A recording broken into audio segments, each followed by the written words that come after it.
माँ बेटे का अटूट प्यार। माँ, मुझे कुछ महीनों के लिए विदेश जाना पड़ रहा है। तेरे रहने का इंतजाम मैंने कर दिया है। तकरीबन 32 साल के अविवाहित डॉक्टर सुदीप ने देर रात घर में घुसते हुए कहा, बेटा तेरा विदेश जाना जरूरी है क्या? माँ की आवाज़ में चिंता और घबराहट झलक रही थी। माँ, मुझे इंग्लैंड जाकर कुछ रिसर्च करनी है, वैसे भी कुछ ही महीनों की बात है, सुदीप ने कहा। तेरी जैसी इच्छा, मरी सी आवाज़ में माँ बोली और छोड़ आया सुदीप अपनी माँ प्रभा देवी को पड़ोस वाले शहर में स्थित एक वृद्धाश्रम में। वृद्धाश्रम में आने पर शुरू में हर बुजुर्ग के चेहरे पर जिंदगी की प्रति आशा और निराशा साफ झलकती थी, पर प्रभा देवी के चेहरे पर वृद्धाश्रम में आने के बावजूद कोई सिकन तक न थी। एक दिन आश्रम में बैठे कुछ बुजुर्ग आपस में बात कर रहे थे। उनमें 2-3 महिलाएं भी थीं। उनमें से एक ने कहा, डॉक्टर का कोई सगा संबंधी नहीं था जो अपनी माँ को यहाँ छोड़ गया।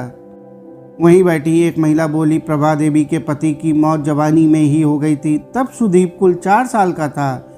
पति की मौत के बाद प्रभा देवी और उसके बेटे को रहने और खाने के लिए लाले पड़ गए। किसी भी रिश्तेदार ने उनकी मदद नहीं की। प्रभा देवी ने लोगों के कपड़े सिल कर अपने बेटे को पढ़ाया। बेटा भी पढ़ने में बहुत तेज था, तभी तो वह डॉक्टर बन सका। वृद्धाश्रम में करीब 6 महीने गुजरने के बाद एक दिन प्रभा देवी ने आश्रम के संचालक रामकिशन शर्मा जी के ऑफिस के फ़ोन से अपने बेटे के मोबाइल नंबर पर फ़ोन किया और कहा, सुदीप, तुम हिंदुस्तान आ गए हो या अभी इंग्लैंड में ही हो? माँ, मैं अभी तो इंग्लैंड में ही हूँ, सुदीप का जवाब था। 3-3, 4-4 महीने के अंतराल पर प्रभा देवी सुदीप को फ़ोन करती। उसका एक ही जवाब होता, मैं अभी वहीं हूँ, जैसे ही अपने देश आऊँगा तुझे बता दूँगा। इस प्रकार तकरीबन 2 साल गुजरे। अब तो वृद्धाश्रम के लोग भी कहने लगे कि देखो कैसे चालाक बेटा निकला, कितने धोखे से अपनी माँ को यहाँ छोड़ गया। आश्रम के ही किसी बुजुर्ग ने कहा, मुझे तो लगता नहीं कि डॉक्टर विदेश प्रदेश गया है, वो तो बुढ़िया से छुटकारा पाना चाह रहा था। किसी और बुजुर्ग ने कहा, मगर वो तो शादीशुदा भी नहीं था।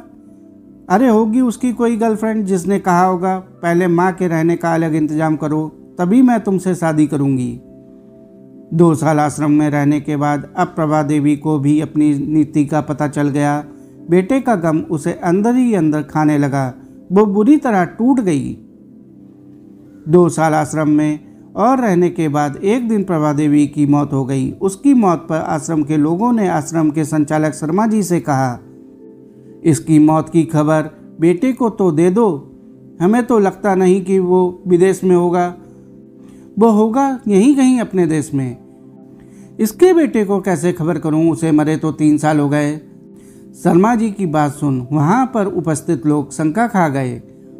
उनमें से एक बोला, अगर उसे मरे 3 साल हो गए तो प्रभा देवी से मोबाइल पर कौन बात करता था? वो मोबाइल तो मेरे पास है जिसमें उसके बेटे की रिकॉर्डेड आवाज़ है, शर्मा जी बोले। पर ऐसा क्यों, किसी ने पूछा। शर्मा जी बोले कि करीब 4 साल पहले जब सुदीप अपनी माँ को यहाँ छोड़ने आया तो उसने मुझसे कहा, शर्मा जी, मुझे ब्लड कैंसर हो गया है और डॉक्टर होने के नाते मैं यह अच्छी तरह जानता हूँ कि इसकी आखिरी स्टेज में मुझे बहुत तकलीफ होगी। मेरे मुंह से और मसूड़ों आदि से खून भी आएगा। मेरी यह तकलीफ माँ से देखी ना जा सकेगी। वो तो जीते जी ही मर जाएगी। मुझे तो मरना ही है, पर मैं नहीं चाहता कि मेरे कारण मेरे से पहले मेरी माँ मरे। मेरे मरने के बाद 2 कमरों का हमारा छोटा सा फ्लैट और जो भी घर का सामान आदि है मैं आश्रम को दान कर दूंगा। याद आस्था सुन वहाँ उपस्थित लोगों की आंखें झलझला आईं। प्रभा देवी का अंतिम संस्कार आश्रम के ही एक हिस्से में कर दिया गया। उनके अंतिम संस्कार में शर्मा जी ने आश्रम में रहने वाले बुजुर्गों के परिवार वालों को भी बुलाया। माँ बेटे की अनमोल और अटूट प्यार की दास्तां का ही असर था। दोस्तों, आपको यह कहानी कैसी लगी कमेंट करके जरूर बताएं। कहानी अच्छी लगी हो तो कहानी को लाइक और चैनल को सब्सक्राइब जरूर कर लें। धन्यवाद।